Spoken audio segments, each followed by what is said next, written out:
ಎಲ್ಲ ಹಿರಿಯರಿಗೆ, ಸ್ನೇಹಿತರಿಗೆ, ವೇದಿಕೆ ಮೇಲಿರುವಂತಹ ಪರಿಣಿತರಿಗೆ, ಕನ್ನಡ ಮನಸ್ಸುಗಳಿಗೆ ಕರ್ನಾಟಕ ರಾಜ್ಯೋತ್ಸವದ ಶುಭಾಶಯಗಳು. ಹೊಸದೆಂಬುದು ಹಳೆಯದನ್ನು ತ್ಯಜಿಸಿ ನಿಲ್ಲುವುದೆಂದು ಯಾರೂ ತಿಳಿಯಬಾರದು. ಶಿಶುವು ತಾಯಿಯನ್ನು ಹಲ್ಲಗಳೆದು ಎಂದಿಗೂ ಬದುಕಲಾರದು. ಇಂದು ನೆನ್ನೆಗೆ ಋಣಿಯು, ನಾಳೆ ಇಂದಿಗೆ ಋಣಿಯು, ಒಂದನ್ನೊಂದು ಸಂಪೂರ್ಣವಾಗಿ ಎಂದು ತ್ಯಜಿಸಲಾರವು. ಬದಲಾವಣೆ ಜಗದ ನಿಯಮ.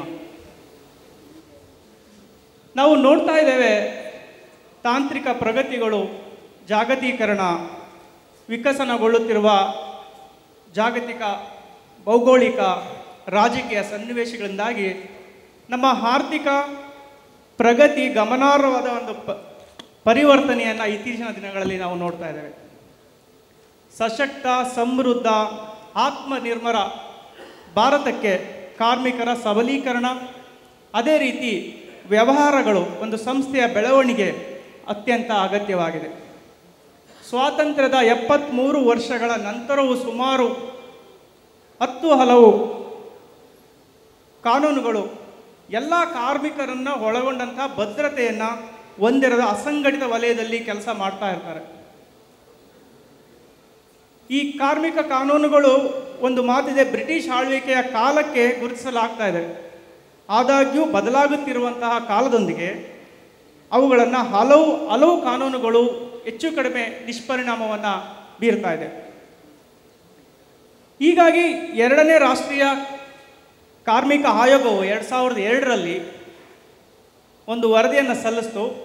ಆ ವರದಿಯಲ್ಲಿ ಏನು ಹೇಳುತ್ತೆ, ಭಾರತದಲ್ಲಿ ಅನೇಕ ಕಾರ್ಮಿಕ ಕಾನೂನುಗಳಿದೆ, ಇವುಗಳನ್ನೆಲ್ಲ ಕ್ರೋಢೀಕರಿಸಿ 4 ಅಥವಾ 5 ಕಾರ್ಮಿಕ ಸಂಹಿತೆಗಳನ್ನು ಮಾಡಬೇಕು ಅಂತ ಒಂದು ಶಿಫಾರಸನ್ನು ಮಾಡುತ್ತೆ. ಸೊ ತದನಂತರ ಬಂದಂತಹ ಸರ್ಕಾರಗಳು ಅಷ್ಟೊಂದು ಗಮನವನ್ನು ಕೊಡದೇ ಇದ್ರೂ ಸಹ ಇತ್ತೀಚಿನ ಸರ್ಕಾರ ಈ ಎಲ್ಲ ಕಾರ್ಮಿಕ ಸಂಹಿತೆಗಳನ್ನು, ಕಾನೂನುಗಳನ್ನು 4 ಸಂಹಿತೆಗಳನ್ನಾಗಿ ಕ್ರೋಢೀಕರಿಸಿ ಒಂದು ಐತಿಹಾಸಿಕ ಹೆಜ್ಜೆಯನ್ನು ಇಟ್ಟಿದೆ. ಈ ಬದಲಾಗುತ್ತಿರುವ ಕಾನೂನು ಚೌಕಟ್ಟು ಮತ್ತು ಕಾನೂನಿನ ಅನುಸರಣೆಯ ಬಗ್ಗೆ ನಾವು ಇವತ್ತು ಒಂದು ಚರ್ಚೆ ಮಾಡಬೇಕು ಅಂತ ನಿರ್ಧರಿಸಿದಾಗ, ನಮ್ಮ ಈ ಪರಿಣಿತರನ್ನು ಈ ಒಂದು ಚರ್ಚೆಗೆ ಆಹ್ವಾನಿಸಿ ಹಲವು ವಿಷಯಗಳನ್ನು ಅವರೊಂದಿಗೆ ಚರ್ಚಿಸಬೇಕು ಅಂತ ನಾವು ನಿರ್ಧಾರ ಮಾಡಿದ್ವಿ. ಹಾಗಾಗಿ ಅವರ ಅಭಿಪ್ರಾಯಗಳನ್ನು, ಅವರ ಅನುಭವಗಳನ್ನು ನಾವು ಈಗ ತಿಳಿದುಕೊಳ್ಳೋಣ. ಮೊದಲನೇದಾಗಿ ಒಂದು ಪ್ರಶ್ನೆ ನಾನು ಸಾಮಾನ್ಯವಾಗಿ ಎಲ್ಲರಿಗೂ ಕೇಳ್ತೇನೆ. ಈ 29 ಕಾನೂನುಗಳನ್ನು 4 ಕಾರ್ಮಿಕ ಸಂಹಿತೆಗಳಾಗಿ ವಿಂಗಡಿಸಿದ್ದೇವೆ. ಆ ವಿಂಗಡಿಸಿರುವ ಕ್ರಮದ ಬಗ್ಗೆ ನಿಮ್ಮ ಅಭಿಪ್ರಾಯವೇನು, ಅಶ್ವಥ್ ಅವರೇ? ಹಲೋ, ಎಲ್ಲರಿಗೂ ನಮಸ್ಕಾರ. ಈ 29 ಕಾನೂನುಗಳನ್ನು 4 ಕಾರ್ಮಿಕ ಸಂಹಿತೆಗಳಾಗಿ ವಿಂಗಡಿಸಿರುವುದು ಒಂದು ಥರಕ್ಕೆ ನೋಡಿದರೆ ಇದು ಒಂದು ವರದಾನ ಅಂತ ಹೇಳ್ಬೋದು. ಇದರಲ್ಲಿ ನಮ್ಮ ಭಾರತ ದೇಶದಲ್ಲಿ ಅಸಂಖ್ಯಾತ ಸಂಘಟಿತ ಮತ್ತು ಅಸಂಘಟಿತ ಕಾರ್ಮಿಕ ವರ್ಗದವರಿದ್ದಾರೆ.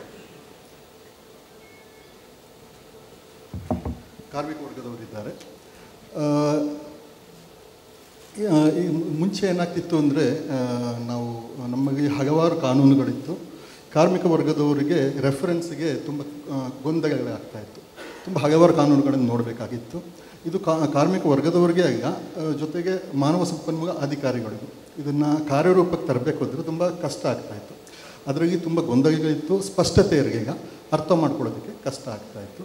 ಈ ಹೊಸ 4 ಕಾರ್ಮಿಕ ಸಂಹಿತೆಗಳು ನನಗನ್ನಿಸಿರೋ ಪ್ರಕಾರ ತುಂಬ ಸುಲಭವಾಗಿದೆ, ಅರ್ಥ ಮಾಡ್ಕೊಳ್ಳೋದಕ್ಕೆ ತುಂಬ ಈಸಿ ಆಗಿದೆ, ಇಂಪ್ಲಿಮೆಂಟೇಷನ್ ಮಾಡೋಕ್ಕೂ ಅಂದರೆ ಕಾರ್ಯರೂಪಕ್ಕೆ ತರೋಕ್ಕೆ ಸುಲಭವಾಗುತ್ತೆ ಅಂತ ನಾನು ಅನ್ಕೋತೀನಿ. ಒಂದು, ಕಾರ್ಮಿಕ ವರ್ಗದವರಿಗೆ ಇದನ್ನು ತಿಳಿದುಕೊಂಡು ಇದರಲ್ಲಿರೋ ಉಪಯೋಗಗಳನ್ನು ಅವರಿಗೆ ಅನುಕೂಲವಾಗುವಂತೆ ಉಪಯೋಗಿಸ್ಕೊಳ್ಳೋಕ್ಕೆ ಸಹಾಯ ಆಗುತ್ತೆ ಅಂತ ನಾನು ಭಾವಿಸ್ತೇನೆ.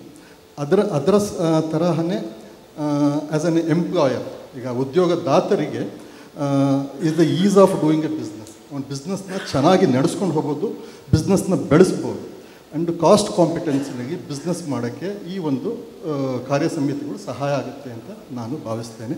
ಅದೇ ಥರ ಮಾನವ ಸಂಪನ್ಮೂಲ ಅಧಿಕಾರಿಗಳಿಗೂ ಈ ಹೊಸ ಕಾರ್ಯ ಸಂಹಿತೆಗಳು ಚೆನ್ನಾಗಿ ಅರ್ಥ ಆಗಿ ಅದನ್ನು ಕಾರ್ಯರೂಪಕ್ಕೆ ತರೋಕ್ಕೆ ಸುಲಭವಾಗಿ ಮಾಡಬಹುದು ಅಂತ ನಾನು ಭಾವಿಸ್ತೇನೆ.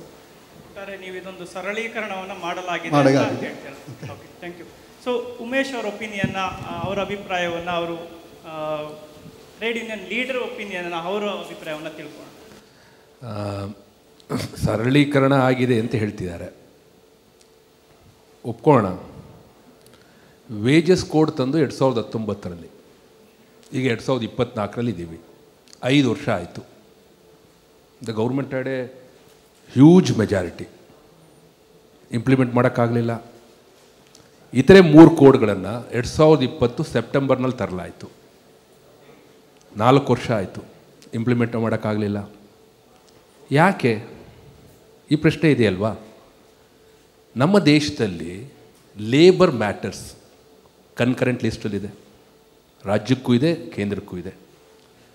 ಕಾರ್ಮಿಕ ಕಾನೂನುಗಳನ್ನು ತರಬೇಕು ಅನ್ನೋಂಥ ಪ್ರಕ್ರಿಯೆಯಲ್ಲಿ ಬಾಬಾ ಸಾಹೇಬ್ ಅಂಬೇಡ್ಕರ್ ಅವರು ಈ ದೇಶದ ಕಾನೂನು ಸಚಿವರಾಗಿದ್ದಾಗಲಿಂದ ಕೂಡ ರೂಪಿಸ್ಕೊಂಡು ಬಂದಂಥ ಒಂದು ಮೆಕ್ಯಾನಿಸಮ್ ಇದೆ. That is called tripartite mechanism. ತ್ರಿಪಕ್ಷೀಯವಾದಂಥ ವಿಧಾನ ಇದೆ. Indian labour conference, Indian labour ಕಾನ್ಫರೆನ್ಸಲ್ಲಿ whether this codification was discussed, ಚರ್ಚೆ ಮಾಡಿದ್ರಾ? ನೀವು ಯಾರ ಜೊತೆ ನೀವು ವ್ಯವಹಾರ ಮಾಡ್ತೀರೋ, ಯಾರಿಗೋಸ್ಕರ ನೀವು ಕಾನೂನು ತರ್ತೀರೋ, ಇನ್ ದಿ ನೇಮ್ ಆಫ್ ಕಾರ್ಮಿಕ ಹಕ್ಕುಗಳ ಹೆಸರಲ್ಲಿ ನೀವು ಕಾನೂನು ತರುವಾಗ, ಸರಳೀಕರಣ ಮಾಡಿದ್ದೀವಿ ಅಂತ ಹೇಳ್ತಿರುವಾಗ, ಇಂಡಿಯನ್ ಲೇಬರ್ ಕಾನ್ಫರೆನ್ಸಲ್ಲಿ ಯಾಕೆ ಚರ್ಚೆ ಮಾಡಲಿಲ್ಲ?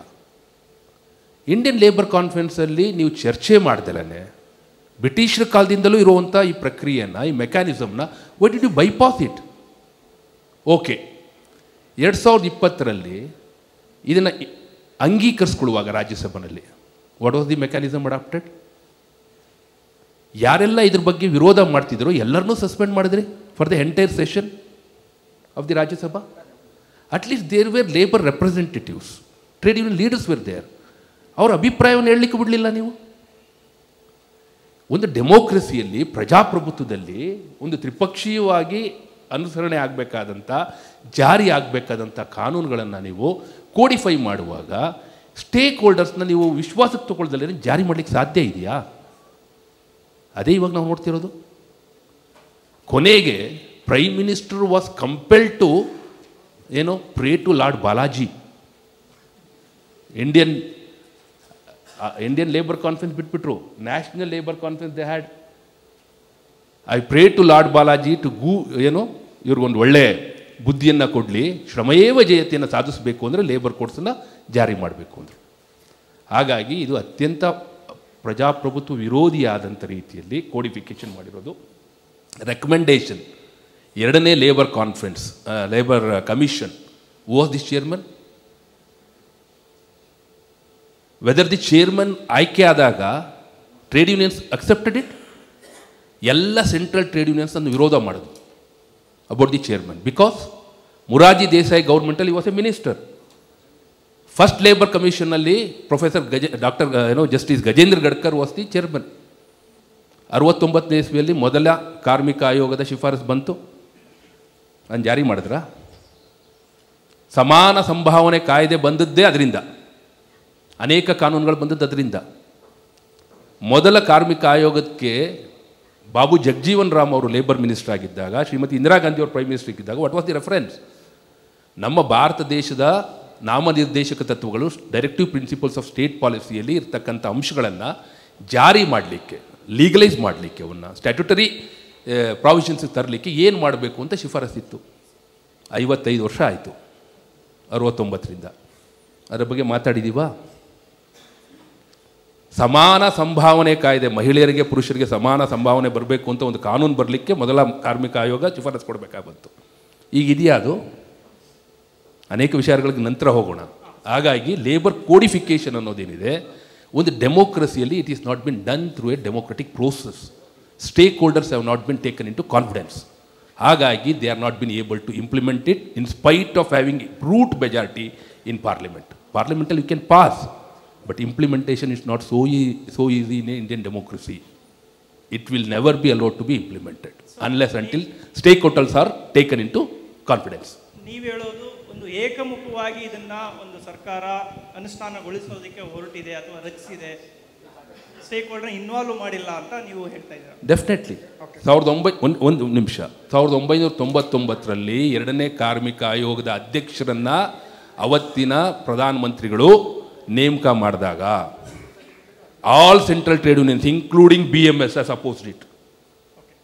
ಯಾಕೆಂದರೆ ಇದೇ ಮನುಷ್ಯ ಯಾರು ಚೇರ್ಮನ್ ಆಗಿದ್ರು ಅವಾಗ, ಅವರು ಮೊರಾರ್ಜಿ ದೇಸಾಯಿ ಗೌರ್ಮೆಂಟಲ್ಲಿ ಇಂಡಸ್ಟ್ರಿಯಲ್ ರಿಲೇಷನ್ಸ್ ಕೊಟ್ಟಿದ್ರು. That was opposed. Ultimately prime minister himself was made to resign ಅನ್ನುವಂಥ ಸಂದರ್ಭ ಬಂದಿತ್ತು. Will the Indian democracy accept it so easily? ಇದು ಪ್ರಶ್ನೆ. We are in democracy. So ಹಾಗಾದರೆ ನಮ್ಮ ಕೇಂದ್ರ ಪ್ರಾದೇಶಿಕ ಕಾರ್ಮಿಕ ಆಯುಕ್ತರು ಸಹ ಇಲ್ಲಿದ್ದಾರೆ. ಸೊ ಸಂದೀಪ್ ಅವರೇ, ನಿಮ್ಮ ಅಭಿಪ್ರಾಯವೇನು ಈ 29 ಕಾನೂನುಗಳನ್ನು 4 ಸಂಹಿತೆಗಳನ್ನಾಗಿ ಮಾಡಿರೋದ್ರ ಬಗ್ಗೆ ನಿಮ್ಮ ಅಭಿಪ್ರಾಯವೇನು? ಹಲವಾರು ಪ್ರಶ್ನೆಗಳನ್ನು ಉಮೇಶ್ ಅವರು ಎತ್ತಿದ್ರು. ಸೂಕ್ಷ್ಮವಾಗಿ ಆನ್ಸರ್ ಮಾಡೋದಕ್ಕಾದ್ರೆ ತುಂಬ ಜನಕ್ಕೆ ಕ್ಲಾರಿಟಿನೂ ಸಿಗುತ್ತೆ. ಅದು ಸೂಕ್ಷ್ಮವಾಗಿ ಆನ್ಸರ್ ಮಾಡೋದಕ್ಕಾದ್ರೆ ಮಾಡ್ತೇವೆ, ಇಲ್ಲ ಅಂತಂದ್ರೆ ಅದನ್ನು ಬೈಪಾಸ್ ಮಾಡ್ತೇವೆ. ಸೊ ಈಗ ನಾವು ಮ್ಯಾನೇಜ್ಮೆಂಟಿನ ಒಂದು ಆಯಾಮನ ಕೇಳಿದ್ದೀವಿ, ಮತ್ತು ಯೂನಿಯನ್ ಅಥವಾ ಕಾರ್ಮಿಕರ ಅವರ ಸಂಘಟನೆಗಳ ಆಯಾಮವನ್ನು ನಾವು ತಿಳ್ಕೊಂಡಿದ್ದೇವೆ. ಈಗ ನಾವು ಎನ್ಫೋರ್ಸ್ ಮಾಡೋದು ಅಂದರೆ ಅದನ್ನು ಜಾರಿಗೆ ತರಬೇಕಾಗಿರೋವಂಥವ್ರು ನಮಗೇನು ಅಂತ ಅಂದರೆ, ಯೂಶ್ವಲಾಗಿ ಡೈಲಿ ಬೇಸಿಸ್ ಮೇಲೆ ಬರೀ ಕಾರ್ಮಿಕರ ಪ್ರಾಬ್ಲಮ್ಸನ್ನೇ ನೋಡ್ತಾ ಇರ್ತೀವಿ. ಯಾಕೆಂದರೆ ನಾವು ಒಂಥರ ಡಾಕ್ಟ್ರ್ ಥರ ಎಲ್ಲರೂ ಹುಷಾರಾಗಿದ್ದಾಗ ಯಾರು ಡಾಕ್ಟ್ರನ್ನ ಮೀಟ್ ಮಾಡೋದಕ್ಕೆ ಹೋಗಲ್ಲ. ಗರ್ಲ್ ಫ್ರೆಂಡೋ ಬಾಯ್ ಫ್ರೆಂಡೋ ಆದರೆ ಅದು ಬೇರೆ ವಿಷಯ, ಬಟ್ ಅದರ್ವೈಸ್ ಸುಮ್ಮನೆ ಡಾಕ್ಟ್ರ್ ನೋಡೋದಕ್ಕೆ ಯಾರೂ ಹೋಗಲ್ಲ. ಸೊ ನಮ್ಮ ಹತ್ರ ಬಂದಾಗ ಏನಾಗುತ್ತೆ ಅಂತಂದರೆ, ಇವತ್ತಿನ ಪರಿಸ್ಥಿತಿಯಲ್ಲಿ ಒಂದು ಕಂಪ್ನಿಯ ಒಂದು ಏನು ಕಾಯ್ದೆ ಇದೆ ಅದಕ್ಕೆ ನಾವು ಅಪ್ರೋಪ್ರಿಯೇಟ್ ಗೌರ್ಮೆಂಟ್ ಆಗಿರ್ತೇವೆ, ಮತ್ತೊಂದಕ್ಕೆ ಸ್ಟೇಟ್ ಗೌರ್ಮೆಂಟ್ ಅಪ್ರೋಪ್ರಿಯೇಟ್ ಗೌರ್ಮೆಂಟ್ ಆಗಿರುತ್ತೆ. ಸೊ ಅದಕ್ಕೊಂದು ಉದಾಹರಣೆ ಕೊಡಬೇಕು ಅಂತಂದರೆ ತುಂಬ ದೂರ ಏನು ಹೋಗಬೇಕಾಗಿಲ್ಲ. ನಮ್ಮ ಆಫೀಸಿಂದ ತೊಗೋಬೋದು. ಅಲ್ಲಿ ಪಾರ್ಟ್ ಟೈಮ್ ಸ್ವೀಪರ್ ಇದ್ದಾರೆ. ಏನಾದರೂ ಅವ್ರಿಗೆ ಕಮ್ಮಿ ಸಂಬಳ ಬರ್ತಾ ಇದೆ ಅಂದರೆ ನನ್ನ ಹತ್ರ ಕೇಸ್ ಹಾಕಿ ಅಂತೀನಿ. ಟೈಮಿಗೆ ಸಂಬಳ ಬರ್ತಿಲ್ಲ ಅಂತಂದರೆ ಸ್ಟೇಟ್ ಗೌರ್ಮೆಂಟ್ ಅವ್ರ ಅಡ್ರೆಸ್ ಕೊಡ್ತೀನಿ ನಾನು. ಸೊ ಈ ರೀತಿ ಪ್ರಾಬ್ಲಮ್ ಇದೆ ಇವತ್ತು. ಸೊ ಆ ಥರದ ಪ್ರಾಬ್ಲಮ್ಮು ತುಂಬ ಏನು ಡಿಸ್ಕಂಫರ್ಟ್ ಅದು ಇವ್ರಿಗೆ, ಏನು ಕಾರ್ಮಿಕ ವರ್ಗಕ್ಕಾಗಲಿ ಅಥವಾ ಮ್ಯಾನೇಜ್ಮೆಂಟ್ ವರ್ಗಕ್ಕಾಗಲಿ ಇಬ್ರಿಗೂ ಡಿಸ್ಕಂಫರ್ಟೇ. ಸುಮ್ಮನೆ ಒಂದು ಪ್ರಾಬ್ಲಮ್ಗೆ ಇಲ್ಲಿ ಬನ್ನಿ ಅಂತೀರಾ, ಮತ್ತೊಂದು ಪ್ರಾಬ್ಲಮ್ಗೆ ಅಲ್ಲೋಗಿ ಅಂತೀರಾ. ಸೊ ಈಗೇನಾಗ್ತಾ ಇದೆ, ಈಗ ಬರ್ತಿರೋ ಅಂಥ ಸಂಹಿತೆಗಳಲ್ಲಿ ಅಪ್ರೋಪ್ರಿಯೇಟ್ ಗೌರ್ಮೆಂಟಿಂದು ಒಂದು ಸಂಹಿತೆಗೆ ಇವರೇ ಅಂದರೆ 4-5 ಕಾನೂನು ಏನಿದೆ ವೇತನ ಕಾಯ್ದೆಯಲ್ಲಿ, ಪೇಮೆಂಟ್ ಆಫ್ ವೇಜಸ್ ಆಗಿರ್ಬೋದು, ಮಿನಿಮಮ್ ವೇಜಸ್ ಆಗಿರ್ಬೋದು, ಬೋನಸ್ ಆಗಿರ್ಬೋದು, ಎಲ್ಲದಕ್ಕೂ ಒಂದೇ ಅಪ್ರೋಪ್ರಿಯೇಟ್ ಗೌರ್ಮೆಂಟ್ ಆಗುತ್ತೆ. ಇದಾದಾಗ ಲಾಭ ಅಂತೂ ಇದೆ. ಓಕೆ, ಇಬ್ರಿಗೂ ಲಾಭ ಇದೆ. ಯಾಕೆಂದರೆ ಸರಳೀಕರಣ ಆಗೇ ಆಗುತ್ತೆ. ಆಗ ಕಂಪ್ಲೈನ್ಸ್ಗೂ ಈಸಿ ಆಗುತ್ತೆ, ಮತ್ತು ಅದರಿಂದ ಉದ್ಭವ ಆಗೋಂಥ ಪ್ರಾಬ್ಲಮ್ಗಳನ್ನ ರಿಸಾಲ್ವ್ ಮಾಡೋದಕ್ಕೂ ಈಸಿ ಆಗುತ್ತೆ. ಒಂದು ಕಡೆಯಿಂದ ಇನ್ನೊಂದು ಕಡೆಗೆ ಅಲ್ದಾಡಿಸೋವಂಥದ್ದು ತಪ್ಪುತ್ತೆ. ಸೊ ಇದರಿಂದ ನನ್ನ ಪ್ರಕಾರ ಇದೊಂದು ಸ್ವಾಗತಾರ್ಹ ಸ್ಟೆಪ್ ಅಂತ ಹೇಳ್ತೇನೆ. ಮತ್ತು ಆಗಿನ ಕಾಲಕ್ಕೂ ಅಂದರೆ ಅವಾಗಿದ್ದಂತಹ ಏನು 1947 ಇಂಡಸ್ಟ್ರಿಯಲ್ ಡಿಸ್ಪ್ಯೂಟ್ಸ್ ಆ್ಯಕ್ಟ್ ಇರ್ಬೋದು, ಪೇಮೆಂಟ್ ಆಫ್ ವೇಜಸ್ ಆ್ಯಕ್ಟ್ 36ಅಲ್ಲಿತ್ತು, ಟ್ರೇಡ್ ಯೂನಿಯನ್ಸ್ ಆ್ಯಕ್ಟ್ 24ಅಲ್ಲಿತ್ತು. ಸೊ ಇದೆಲ್ಲ ನೋಡಿದ್ರೆ ಅವಾಗಿನ ಕಾಲಕ್ಕೆ ತಕ್ಕನಾಗೆ ಅದನ್ನು ಮಾಡಿದ್ದಾರೆ. ಸೊ ಈಗ ಸಾಕಷ್ಟು ಬದಲಾವಣೆಗಳಾಗಿದೆ. ಬದಲಾದ ಪರಿಸ್ಥಿತಿಗೆ ಅದಕ್ಕೆ ಕೂಡ ನಾವು ಒಂದು ಏನು ಆನ್ಸರನ್ನು ಕೊಡಬೇಕಾಗುತ್ತೆ ಈ ಥರ ಕಾಯ್ದೆಗಳಿಂದ. ಮತ್ತು ಈಗಿನ ಕಾರ್ಮಿಕ ವರ್ಗದಲ್ಲಿ ಮತ್ತು ಮ್ಯಾನೇಜ್ಮೆಂಟ್ ಇಬ್ಬರದು ಆಬ್ಜೆಕ್ಟಿವ್ಸ್ ಕೂಡ ಚೇಂಜ್ ಆಗಿದೆ ಅವಾಗಿದ್ದಕ್ಕಿಂತ. ಸೊ ಅದನ್ನೆಲ್ಲ ನೋಡಿದ್ರೆ ಈ ಒಂದು ಕೋಡ್ಸ್ ಏನು ತರೋದಕ್ಕೆ ಹೊರಟಿದ್ದೇವೆ ಅದು ಒಂದು ವೆಲ್ಕಮ್ ಸ್ಟೆಪ್ ಅಂತ ನಾನು ಹೇಳ್ತೇನೆ. ಓಕೆ, ಸೊ ಹಾಗಾದರೆ ದಿನೇಶ್ ಅವರು ಸುಮಾರು 25 ವರ್ಷಗಳ ಕಾಲ ವಿಭಿನ್ನವಾದ ರೋಲ್ನಲ್ಲಿ HR ಡೈರೆಕ್ಟರ್ ಆಗಿ ಸೀನಿಯರ್ ಹುದ್ದೆಯಲ್ಲಿ ಕೆಲಸವನ್ನು ಮಾಡಿದ್ದಾರೆ. ಅವರು ನಮ್ಮ HR ರೆಪ್ರೆಸೆಂಟ್ ಮಾಡ್ತಾ ಇದ್ದಾರೆ. ಸೊ ನಿಮ್ಮ ಅಭಿಪ್ರಾಯದ ಪ್ರಕಾರ ಸೊ ಈ 4 ಸಂಹಿತೆಗಳ ಬಗ್ಗೆ ನಿಮ್ಮ ಅಭಿಪ್ರಾಯವೇನು? ಯಾವ ರೀತಿ ನಮ್ಮ ಬಿಸ್ನೆಸ್ ಪಾಯಿಂಟ್ ಆಫ್ ಇಂದ ಹೆಲ್ಪ್ ಆಗ್ಬೋದು? ಇದಕ್ಕೆ ಉತ್ತರ ಕೊಡಬೇಕು. ಪ್ರಥಮವಾಗಿ ಪುಲಿಯಾನಿ ಅಥವಾ ಗೀತಾ ಪಬ್ಲಿಕೇಶನ್ ಇಲ್ಲ ಅಂತ ತಿಳ್ಕೊಂಡು ಉತ್ತರ ಕೊಡಬೇಕು, ಅನ್ನೋ ಕ್ಷಮೆ ಕೋರಬೇಕು. ಯಾಕೆಂತ ಹೇಳಿದರೆ 26 ಪುಸ್ತಕಗಳನ್ನು ಪಡ್ಕೋಬೇಕಾದ್ರೆ ಈಗ 4 ಪುಸ್ತಕಗಳಲ್ಲಿ ಎಲ್ಲ ಕಾನೂನುಗಳು ಬಂದಿದ್ದಾವೆ. ಆ ನಿಟ್ಟಿನಲ್ಲಿ ನೋಡಿದರೆ ಖಂಡಿತವಾಗಲೂ ಉತ್ತಮವಾಗಿ ಸರಳೀಕರಣವಾಗಿದೆ. ಯಾಕಂದರೆ ಎಷ್ಟೋ ಸಲ ಯೋಚನೆ ಮಾಡ್ತೀವಿ ನಾವು, ನಮ್ಮ ಆಡಳಿತ ವರ್ಗದವ್ರ ಜೊತೆ ಕೂತಿದ್ದಾಗ ವೇಜಸ್ ಅಂದರೆ ಏನು ಅಂತ ಕೇಳ್ತಾರೆ. ಇಂಡಸ್ಟ್ರಿಯಲ್ ಡಿಸ್ಪ್ಯೂಟ್ ಆ್ಯಕ್ಟ್ ಬಗ್ಗೆ ಮಾತ್ರ ಅಲ್ಲಿ ವೇಜಸ್ ಡೆಫಿನೇಷನ್ ಡಿಫರೆಂಟ್ ಆಗಿದೆ, ಪೇಮೆಂಟ್ ವೇಜಸ್ ಡೆಫಿನೇಷನ್ ಡಿಫರೆನ್ಸ್ ಆಗಿದೆ.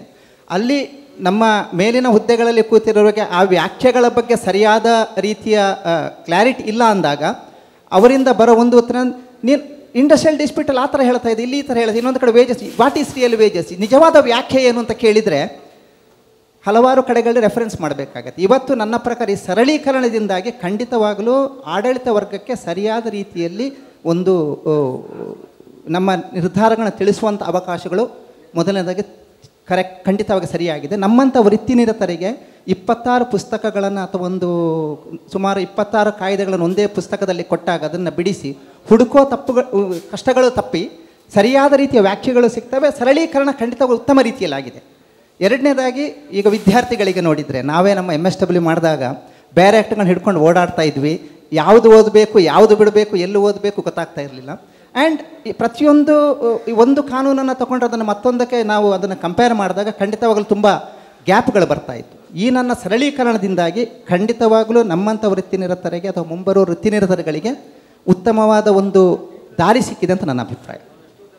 ಹೌದು, ನಾವು ವ್ಯವಹಾರದಲ್ಲಿ ಅಥವಾ ಮಾನವ ಸಂಪನ್ಮೂಲ ಅಧಿಕಾರಿಗಳಾಗಿ ನೋಡಿದಾಗ ಡಿಫ್ರೆಂಟ್ ಆಕ್ಟ್ ಅಂಡರಲ್ಲಿ ಡಿಫ್ರೆಂಟ್ ರಿಟರ್ನ್ಸನ್ನು ಸಬ್ಮಿಟ್ ಮಾಡಬೇಕಾಗಿ ಬರ್ತಿರ್ತಾರೆ. ಅಥವಾ ಒಬ್ಬ ಕಾರ್ಮಿಕ ಬೆನಿಫಿಟನ್ನು ತೊಗೊಬೇಕಂದ್ರೆ ಇವ್ರು ಹೇಳಿದಾಗೆ ಡಿಫ್ರೆಂಟು ಪ್ಲಾಟ್ಫಾರ್ಮ್ನ ಹೋಗಿ ಅಪ್ರೋಚನ್ನು ಮಾಡಬೇಕಾಗುತ್ತೆ. ಸೊ ಆ ದೃಷ್ಟಿಯಲ್ಲಿ ಬಹುತೇಕ ಮೂವರು ಸಹ ಇದು ಸರಳೀಕರಣ ಅಂತ ಹೇಳ್ತಾ ಇದ್ದಾರೆ. ಅಫ್ಕೋರ್ಸ್ ಉಮೇಶ್ ಅವರು ಡಿಫ್ರೆಂಟ್ ಆದ ವ್ಯೂವನ್ನು ಹೊಂದಿದ್ದಾರೆ, ಅದನ್ನು ರೆಸ್ಪೆಕ್ಟನ್ನು ಮಾಡೋಣ. ಸೊ ಮುಂದಿನ ಭಾಗವಾಗಿ ಈ ಒಂದು ಸಂಹಿತೆಗಳು ಯಾವ ರೀತಿ ನಮ್ಮ ಕಾರ್ಮಿಕ ಅಥವಾ ಉದ್ಯೋಗದಾತರಿಗೆ ಅಥವಾ ಉದ್ಯೋಗಿಗಳಿಗೆ ಸಹಾಯ ಆಗುತ್ತೆ ಅನ್ನೋದ್ರ ಬಗ್ಗೆ ಒಂದು ಸಣ್ಣ ಚರ್ಚೆಯನ್ನು ಮಾಡೋಣ. ಸೊ ಅಶೋಕ್ ಅವರೇ, ನಿಮ್ಮ ಪ್ರಕಾರ ಈ ಹೊಸ ಕಾನೂನು ಸಂಹಿತೆಗಳು ಉದ್ಯೋಗದ ಸುಧಾರಣೆ ಮತ್ತು ಆರ್ಥಿಕ ಪ್ರಗತಿಗೆ ಪ್ರೇರಕವಾಗಿದೆಯೋ? ಇದು ಸರ್ಕಾರ ಹೇಳುತ್ತೆ ಇದು ಪ್ರೇರಕವಾಗಿದೆ ಅಂತ, ಆದರೆ ನಿಮ್ಮ ಅಭಿಪ್ರಾಯವೇನು, ನಿಮ್ಮ ದೃಷ್ಟಿಕೋನವೇನು? ನಮ್ಮ ಭಾರತ ದೇಶದಲ್ಲಿ ಸಂಘಟಿತ ಕಾರ್ಮಿಕ ವರ್ಗದವರು ಮತ್ತು ಅಸಂಘಟಿತ ಕಾರ್ಮಿಕ ವರ್ಗದವರನ್ನು ನೋಡಿದಾಗ ಟೋಟಲಿ ಒಂದು 50 ಕೋಟಿ ಕಾರ್ಮಿಕ ವರ್ಗದವರಿದ್ದಾರೆ ಅಂತ ಅಂದಾಜಿಸಲಾಗುತ್ತೆ. ಅದರಲ್ಲಿ 90% ಅಂದರೆ 45 ಕೋಟಿಯಷ್ಟು ಅಸಂಘಟಿತ ಕಾರ್ಮಿಕ ವರ್ಗದವರಿದ್ದಾರೆ ಅಂತ ನಾವು ಹೇಳ್ತೀವಿ. ಸಾಮಾನ್ಯವಾಗಿ ನೋಡಿದಾಗ ಸಂಘಟಿತ ಕಾರ್ಮಿಕ ವರ್ಗದವರು ಒಂದು ರೆಪ್ಯೂಟೆಡ್ ಕಂಪ್ನಿಗಳಿಗೆ ಕೆಲಸ ಮಾಡ್ತಾ ಇರ್ತಾರೆ. ಆದರೆ ಅಸಂಘಟಿತ ಕಾರ್ಮಿಕ ವರ್ಗದವರು ಬೇರೆ ಬೇರೆ ಕೆಲಸಗಳಿಗಿರ್ತಾರೆ. ಸಾಮಾನ್ಯವಾಗಿ ನಾವು ನೋಡಿದಾಗ ಅಸಂಘಟಿತ ಕಾರ್ಮಿಕ ವರ್ಗದವರಿಗೆ ಈ ಕಾನೂನಿನ ಸಲಹೆ ಕೈಗೆ ನಿಲ್ಕೋದಿಲ್ಲ, ಅದರ ಅರಿವು ತಿಳುವಳಿಕೆ ಇರೋದಿಲ್ಲ. ಈ ಹೊಸ 29 ಕಾನೂನುಗಳು ಏನು 4 ಕಾರ್ಮಿಕ ಸಮಿತಿಗಳಾಗಿ ವಿಂಗಡಿಸಲಾಗಿದೆ, ಇದರಲ್ಲಿ ಲಾಟ್ ಆಫ್ ಪಾಯಿಂಟ್ಸು ಅವರಿಗೆ ಸಹಾಯಕವಾಗಿದೆ ಅಂತೀನಿ. ಒಂದು ಮಿನಿಮಮ್ ವೇಜ್, ಯಾವುದು ಕನಿಷ್ಠ ವೇತನ. ಎರಡನೇದಾಗಿ ಭವಿಷ್ಯ ನಿಧಿ ಇರ್ಬೋದು, ಪಿಂಚಣಿ ವ್ಯವಸ್ಥೆ ಇರ್ಬೋದು, ಸಾಮಾಜಿಕ ಭದ್ರತೆ ಇರ್ಬೋದು, ಜೊತೆಗೆ ಔದ್ಯೋಗಿಕ ಸಂರಕ್ಷಣೆ ಮತ್ತು ಆರೋಗ್ಯ, ಇದ್ರ ಕಡೆಗೂ ಗಮನ ಕೊಟ್ಟಿದೆ ಹೊಸ ಕಾರ್ಮಿಕ ಸಮಿತಿಗಳು.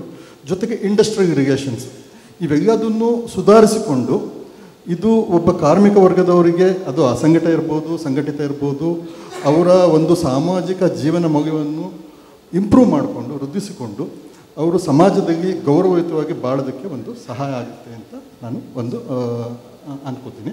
ಆ ಮೂಲಕ ಆರ್ಥಿಕ ಪ್ರಗತಿಗೆ ಸಹಾಯಕಾರಿ ಆಗುತ್ತೆ. ಅದ್ರ ಜೊತೆಗೆ ಒಬ್ಬ ಉದ್ಯೋಗದಾತನಿಗೆ ಏನಾಗುತ್ತೆ ಅಂದರೆ, ಉದ್ಯೋಗದಾತ ಅಂದರೆ ಎಂಪ್ಲಾಯರು, ಅವನು ಒಂದು ಕಾಂಪಿಟೆನ್ಸ್ನಿಗೆ ಬಿಸ್ನೆಸ್ ಮಾಡಬೇಕು ಅಂತ ನೋಡ್ತಿರ್ತಾರೆ. ಅವರಿಗೆ ಒಂದು ಈಸ್ ಆಫ್ ಬಿಸ್ನೆಸ್ ಆಗುತ್ತೆ. ಇದರಿಂದ ಅವರು ಮತ್ತು ಹೆಚ್ಚು ಇನ್ವೆಸ್ಟ್ಮೆಂಟ್ ಮಾಡೋಕ್ಕೆ ನೋಡ್ತಾರೆ. ಜೊತೆಗೆ ಹೊಸ ಕಂಪನಿಗಳು ಹೂಡಿಕೆ ಮಾಡಲು ನೋಡ್ಬೋದು ಭಾರತ ದೇಶದಲ್ಲಿ. ಜೊತೆಗೆ ಉದ್ಯೋಗ ಸೃಷ್ಟಿನೂ ಆಗುತ್ತೆ, ದೇಶದ ಪ್ರಗತಿನೂ ಆಗುತ್ತೆ ಅಂತ ನಾನು ಭಾವಿಸ್ತೇನೆ. ಒಂದು ವಿಚಾರಕ್ಕೆ ಹೇಳಕ್ಕೆ ನಾನು ಇಷ್ಟಪಡ್ತೇನೆ. ಭಾರತ ದೇಶ ಆರ್ಥಿಕವಾಗಿ ತುಂಬ ಬೆಳೆದಿದೆ. ಅಂದರೆ ಇವತ್ತು 4ನೇ ಸ್ಥಾನದಾಗಿದೆ, 5ನೇ ಸ್ಥಾನದಾಗಿದೆ, 4ನೇ ಸ್ಥಾನಕ್ಕೆ ಪೈಪೋಟಿ ನಡೆಸ್ತಾ ಇದೆ ಅಂತ ನಾವು ಹೇಳ್ತೀವಿ. ಇದು ಒಂದು ವಿಚಾರ ಆಗಿರ್ಬೋದು. ಆದರೆ ಭಾರತ, ನನ್ನ ಒಂದು ವಿಚಾರದಾಗ ನೋಡಿದರೆ, ಭಾರತ ಕಾರ್ಯ ದಕ್ಷತೆಯಾಗಿ ಅಂದರೆ ಎಫಿಷಿಯನ್ಸಿ, ಪ್ರೊಡಕ್ಟಿವಿಟಿಗೆ ತುಂಬ ಹಿಂದೆ ಉಳಿದಿದೆ. ಚೈನಾ, ಜಪಾನು ಅಥವಾ ಕೊರಿಯಾ ದೇಶಗಳನ್ನು ನೋಡಿದಾಗ ನಾವು ತುಂಬ ಹಿಂದೆ ಉಳಿದಿದ್ದೀವಿ. ಈ ವಿಚಾರದಾಗೆ ನಾವು ಮುಂದುವರೆದಿಲ್ಲ ಅಂದರೆ ನಮ್ಮ ಬಿಸ್ನೆಸ್ಗಳು ಕಿತ್ಕೊಂಡು ಬೇರೆ ದೇಶಕ್ಕೆ ಹೋಗುವಂಥ ಚಾನ್ಸಸ್ ಇದೆ. ಮೇ ಬಿ ಇವತ್ತಿಗೆ ನಾವು ನೋಡಿರ್ಬೋದು, ಬಾಂಗ್ಲಾದೇಶ ಇರ್ಬೋದು, ನಮಗೆ ಹಲವಾರು ಗಾರ್ಮೆಂಟ್ಸ್ ಇಂಡಸ್ಟ್ರಿಗಳು ಇವತ್ತು ಕಾಣಿಸ್ತಾ ಇಲ್ಲ. ಈಗ ಬಾಂಗ್ಲಾದೇಶಕ್ಕೆ ಹೋಗ್ತಾ ಇದೆ, ಪಾಕಿಸ್ತಾನಕ್ಕೆ ಹೋಗ್ತಾ ಇದೆ. ಎಷ್ಟೊಂದು ಇಂಡಸ್ಟ್ರಿ ಬಿಸ್ನೆಸ್ಗಳು ಇವತ್ತಿಗೆ ವಿಯೆಟ್ನಾಮಿಗೆ ಹೋಗ್ತಾ ಇದೆ. ಯಾಕೆ ಈ ಕಾರ್ಯ ದಕ್ಷತೆಗೆ ನಾವು ಇಂಪ್ರೂವ್ ಆಗಿಲ್ಲ ಅಂದರೆ, ಮುಂದೆ ಇವನ್ ಆಫ್ರಿಕನ್ ಕಂಟ್ರೀಸ್ಗಳು ಇಲ್ಲಿ ಕಾಂಪಿಟೆನ್ಸಿನಿಗೆ ಬಂದ್ಬಿಟ್ಟು ನಮಗೆ ಕಷ್ಟ ಆಗುತ್ತೆ ಅಂತ ನಾನು ಅನ್ಕೋತೀನಿ. ಈ ಹೊಸ ಕಾರ್ಯ ಸಂಹಿತೆಗಳು ನಾನು ಯಾಕೆ ಇದಕ್ಕೆ ಹೊಂದಾಣಿಸ್ತಿದ್ದೀನಿ ಅಂದರೆ, ಹೊಸ ಕಾರ್ಮಿಕ ಸಂಹಿತೆಗಳು ನಮ್ಮ ಕಾರ್ಮಿಕರ ಜೀವನ ಮೌಲ್ಯವನ್ನು ವೃದ್ಧಿಗೊಳಿಸಿ ಅವರ ಫೈನಾನ್ಷಿಯಲ್ ಸ್ಟೇಟಸ್ನ ಇಂಪ್ರೂವ್ ಮಾಡ್ಬೋದು, ಅವರ ಸಾಮಾಜಿಕ ಜೀವನ ಇಂಪ್ರೂವ್ ಮಾಡೋದ್ರಿಂದ ಅವರಿಗೆ ಒಂದು ಪ್ರೇರಣೆ ಆಗುತ್ತೆ. ಇದು ಒಂದು ಮೋಟಿವೇಶನ್ ಆಗ್ಬೋದು, ಅವರ ಕಾರ್ಯಕ್ಷಮತೆ ಅಥವಾ ಕಾರ್ಯದಕ್ಷತೆಗೆ ಒಂದು ಇಂಪ್ರೂವ್ಮೆಂಟ್ ಕಾಣಿಸ್ಕೋಬೋದು ಈ ಈಗ ಹೊಸ ಕಾರ್ಮಿಕ ಸಂಹಿತೆಗಳಿಂದ. ಅದರಿಂದ ದೇಶನೂ ಬೆಳಿಬಹುದು. ಈ ಒಂದು ದೃಷ್ಟಿಯಿಂದ ಕಾರ್ಮಿಕ ಸಂಹಿತೆಗಳು ಇದಕ್ಕೆ ಅನುಕೂಲ ಆಗುತ್ತೆ. ಇದು ಒಂದು ಎಂಪ್ಲಾಯರ್ಗೂ ಅನುಕೂಲ ಆಗುತ್ತೆ, ಎಂಪ್ಲಾಯೀಸ್ಗೂ ಅನುಕೂಲ ಆಗುತ್ತೆ, ಆ್ಯಂಡ್ ಮಾನವ ಸಂಪನ್ಮೂಲ ಉದ್ಯೋಗಿಗಳಿಗೂ ಅನುಕೂಲ ಆಗುತ್ತೆ ಅಂತ ನಾನು ಭಾವಿಸ್ತೀನಿ. ಓಕೆ, ಆ ಮೂಲಕ ದೇಶದ ಆರ್ಥಿಕ ಪ್ರಗತಿಗೆ ಇದು ಸಹಾಯಕ ಆಗಬಹುದು ಅನ್ನೋದು ನಿಮ್ಮ ಅಭಿಪ್ರಾಯ.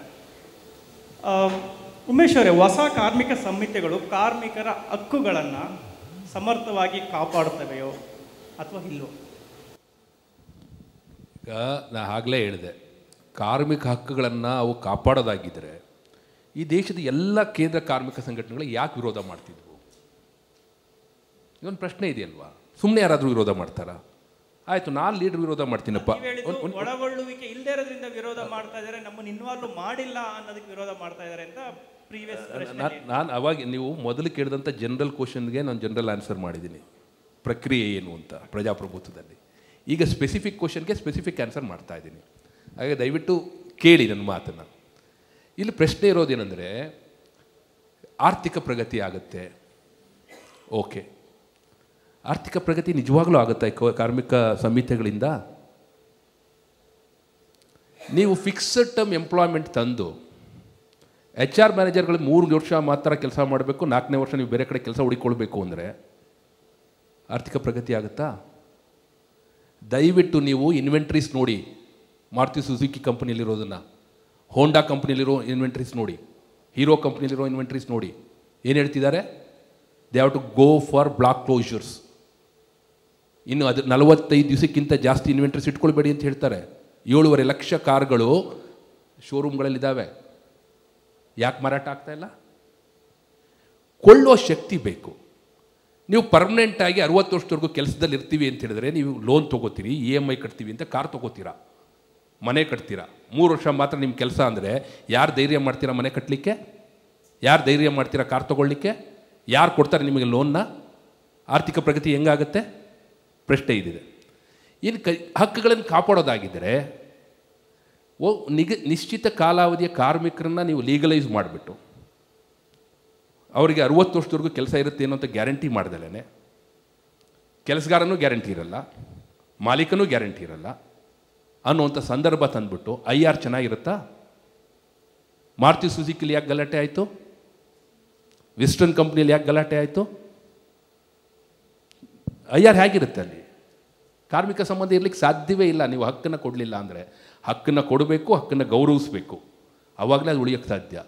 ಇನ್ನೊಂದು ಹೇಳೋಣ, national floor level minimum wages ಅನ್ನೋದು ಮಿನಿಮಮ್ ವೇಜಸ್ ಆ್ಯಕ್ಟಲ್ಲಿ ಇತ್ತಾ ಸರ್? ಇರಲಿಲ್ಲ. 96ನೇ ಇಸ್ವಿಯಲ್ಲಿ ಮೊಟ್ಟ ಮೊದಲ ಬಾರಿಗೆ it was an executive decision made by the government of India at that time. ಈಗ ಅದು it is been legalized, national floor level minimum wages ಅಂತ. ಎಷ್ಟು ಹೇಳ್ತಾರೆ national floor level minimum wages? 173 ರೂಪಾಯಿ.